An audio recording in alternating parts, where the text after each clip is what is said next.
mengejar pulau-pulau, sanggup menyambung menjadi satu. Itulah Indonesia, Indonesia tanah airku. Aku berjanji padamu, menjunjung tanah airku Indonesia. Dari ujung Sabang hingga Merauke, dari lautan luas sampai desa-desa kecil yang tenang, Indonesia berdiri sebagai satu kesatuan yang utuh, dan di balik bentengan Nusantara yang megah ini ada satu desa yang juga menjadi bagian dari kekuatan bangsa. Halo semuanya, perkenalkan nama saya Desa Ainyuman Krisnayanti dengan NIM 25121210003 dari Program Studi Manajemen Ekonomi. Hari ini kita akan melihat bahwa wawasan Nusantara dan ketahanan nasional bukan hanya konsep besar negara, tetapi sesuatu yang hidup, tumbuh, dan terwujud dalam kehidupan masyarakat di desa kita sendiri. Materi ini sangat penting bagi kita untuk memahami bagaimana nilai-nilai kebangsaan tidak hanya diterapkan pada level negara atau pemerintahan pusat, tetapi juga di lingkungan terkecil, yaitu desa atau tempat kita sendiri. Pada kesempatan kali ini, saya akan membawakan materi pembelajaran dengan topik implementasi wawasan Nusantara dan ketahanan nasional di lingkungan saya, yaitu di Desa Panji. Mari kita mulai. Indonesia is not just wonderful. Indonesia is a wonderland. Sebelum itu, saya akan memaparkan materi apa itu wawasan Nusantara. Wawasan Nusantara adalah cara pandang dan sikap bangsa Indonesia mengenai diri dan lingkungannya yang berlandaskan Pancasila dan Undang-Undang Dasar 1945 untuk menjaga persatuan, keutuhan, dan kesatuan wilayah Negara Kesatuan Republik Indonesia. Pada dasarnya, wawasan Nusantara mengajarkan bahwa seluruh wilayah Indonesia, meskipun memiliki suku, budaya, agama, atau adat yang berbeda, tetap merupakan satu kesatuan yang utuh dan tidak terpisahkan. Nilai utama wawasan Nusantara adalah persatuan, keberagaman, dan keadilan dalam kehidupan bermasyarakat. Setelah memahami pengertian wawasan Nusantara, kita perlu mengetahui dasar-dasar atau pijakan yang membuat wawasan Nusantara dapat diterapkan dengan baik di kehidupan kita. Dasar-dasar ini disebut dengan asas-asas.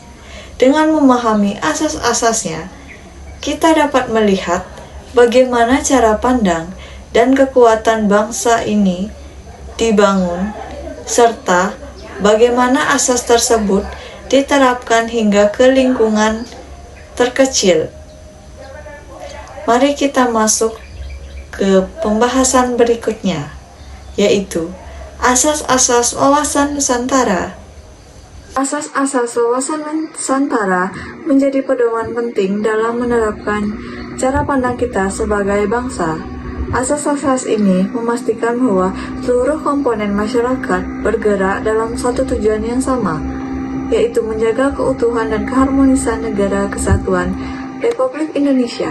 Di antaranya, yang pertama ada asas kepentingan bersama, artinya bahwa seluruh warga negara menjadi kepentingan kolektif dalam menjaga persatuan, keamanan, dan kesejahteraan bangsa. Kepentingan bersama ini menjadi landasan untuk menghindari perpecahan.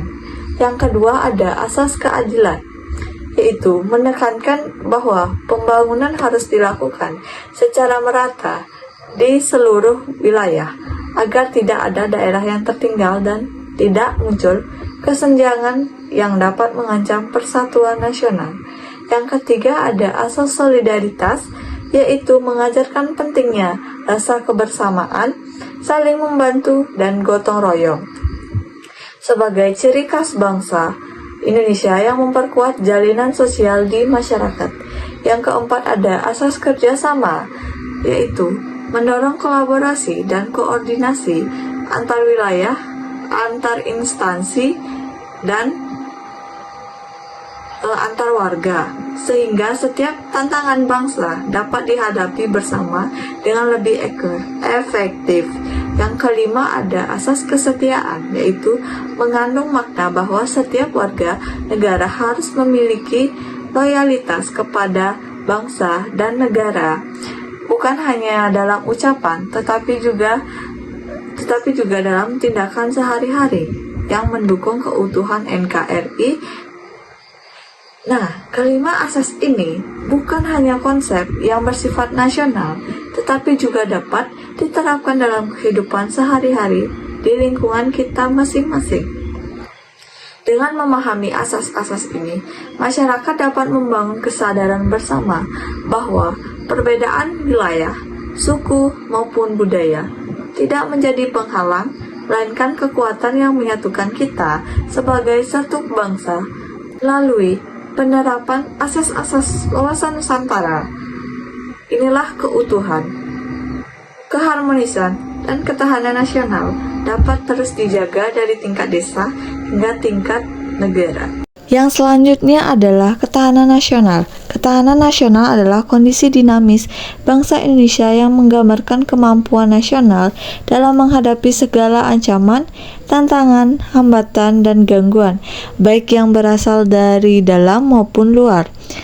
Lalu, bagaimana semua konsep itu hadir dalam kehidupan masyarakat di Desa Panji, Kecamatan Sukesade, Kabupaten Buleleng? Desa Panji adalah sebuah desa yang terletak di Kecamatan Sukesade, Kabupaten Buleleng, bagian dari wilayah Bali Utara. Desa ini dikenal bukan hanya karena nilai sejarahnya, tetapi juga karena potensi alam dan lingkungannya yang masih asri. Sebagian besar wilayah Desa Panji memiliki hamparan lahan pertanian dan perkebunan yang subur, sehingga menjadi salah satu sumber penghidupan utama masyarakat setempat. Selain itu, Desa Panji juga memiliki kekayaan budaya dan tradisi yang masih dijaga dengan baik oleh warganya. Lalu, bagaimana implementasi wawasan Nusantara dan ketahanan nasional di Desa Panji?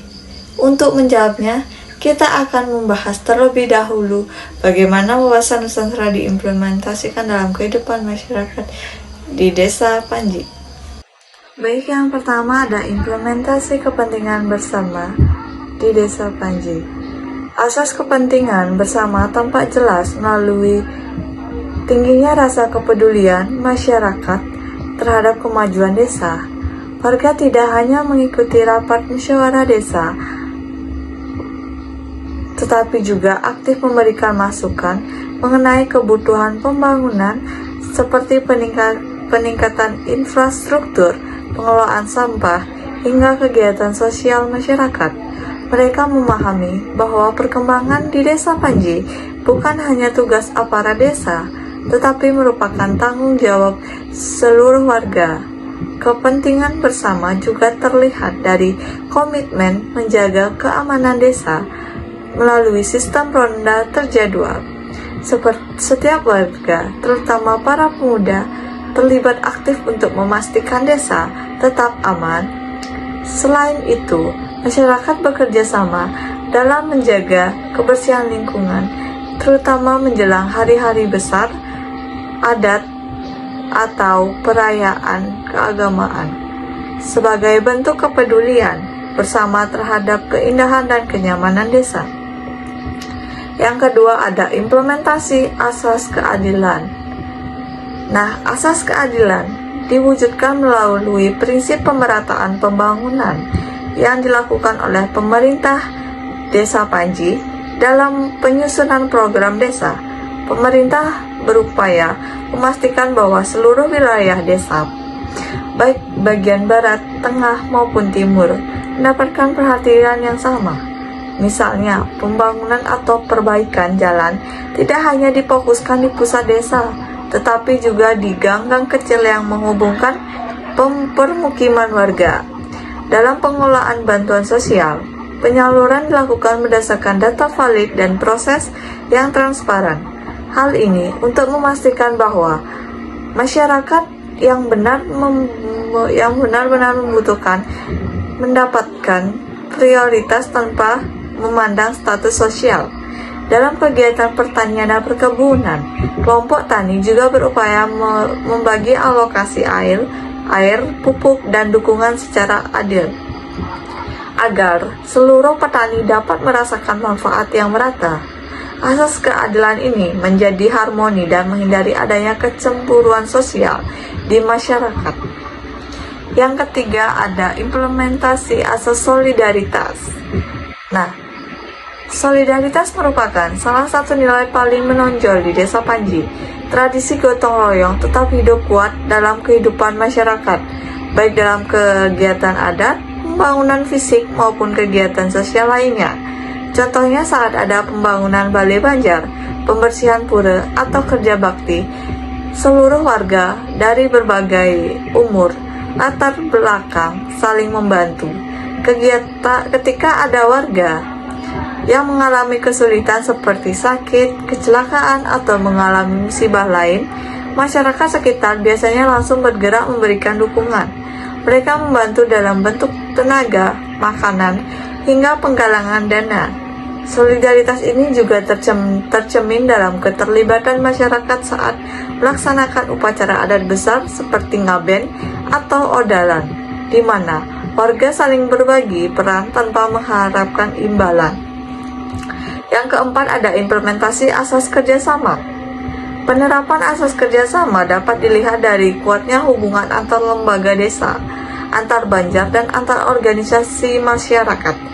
Desa Panji memiliki berbagai kelompok yang saling terhubung seperti PKK, Karang Taruna, Subak, Seke Trune-Truni, dan kelompok adat. Mereka bekerja sama dengan menyelenggarakan acara-acara penting, program kebersihan, kegiatan keagamaan, dan program pemberdayaan masyarakat. Dalam sektor pertanian, kerjasama terlihat dari peran Subak dalam mengatur sistem irigasi. Para petani bekerja sama untuk memastikan air sawah terdistribusi secara adil dan efisien. Dalam kegiatan keagamaan, pemuda, tokoh adat, dan masyarakat bekerja sama untuk menjaga kelancaran jalannya upacara dan menjaga keamanan di sekitar pura.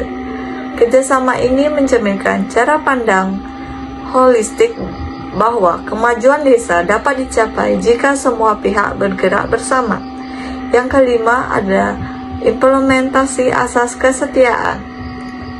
Kesetiaan masyarakat Desa Panji dapat dilihat dari komitmen menjaga adat dan budaya khas Bali Utara. Masyarakat tetap menjalankan tradisi turun-temurun, seperti melakukan upacara adat secara rutin, menjaga kebersihan air pura, serta mengikuti aturan desa adat dan awig-awig. Mereka menjaga nilai-nilai leluhur sebagai bagian dari identitas yang harus dilestarikan. Setelah mengetahui bagaimana asas wawasan Nusantara terwujud dalam aktivitas sehari-hari masyarakat Desa Panji, kini kita masuk ke bagian yang tidak kalah penting, yaitu implementasi ketahanan nasional.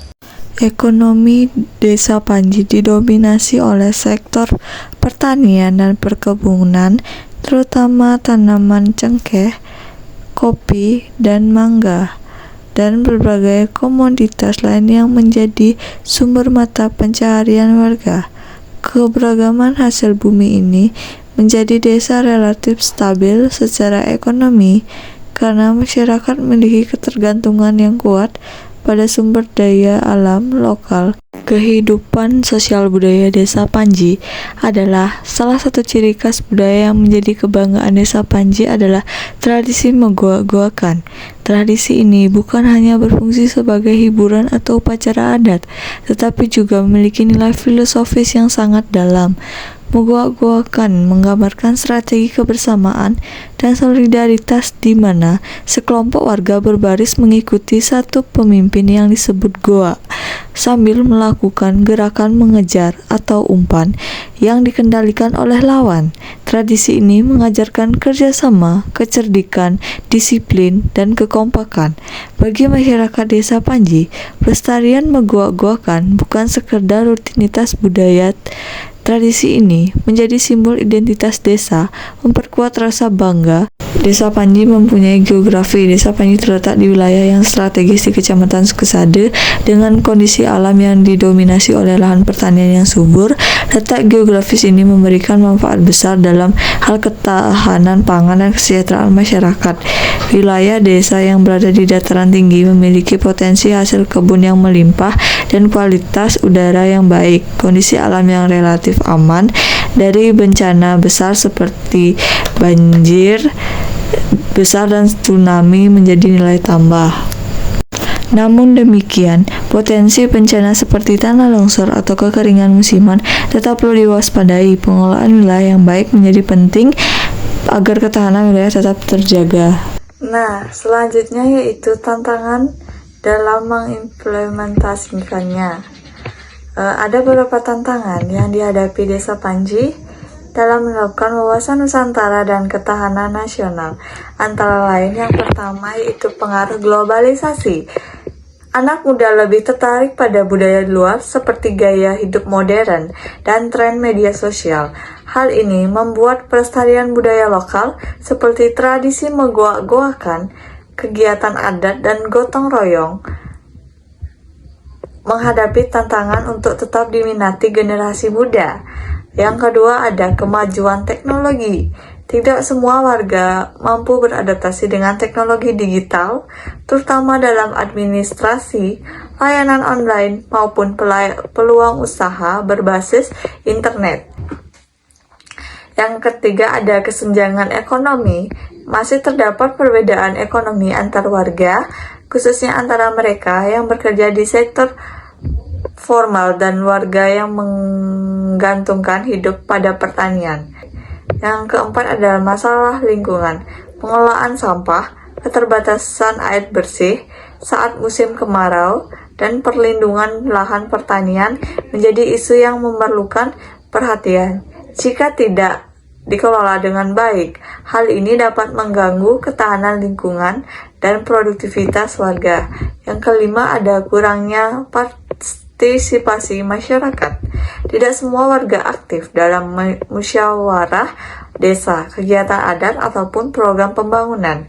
Akibatnya, beberapa kegiatan yang direncanakan tidak berjalan maksimal karena minimnya tenaga dan dukungan masyarakat. Dan hari ini, kita belajar bahwa menjaga Indonesia bukan hanya tugas dari pemerintah, bukan hanya tugas dari aparat, tetapi tugas kita semua, dimulai dari lingkungan terdekat kita, dari desa kita sendiri. Jika setiap desa bisa menjaga solidaritas, kebersihan lingkungan, maka Indonesia akan menjadi bangsa yang tidak hanya besar, tetapi kokoh, bermartabat, dan berdaulat. Karena pada akhirnya, ketahanan bangsa bukan cuma soal kekuatan, tetapi tentang cinta pada tanah air, pada budaya, dan pada sesama.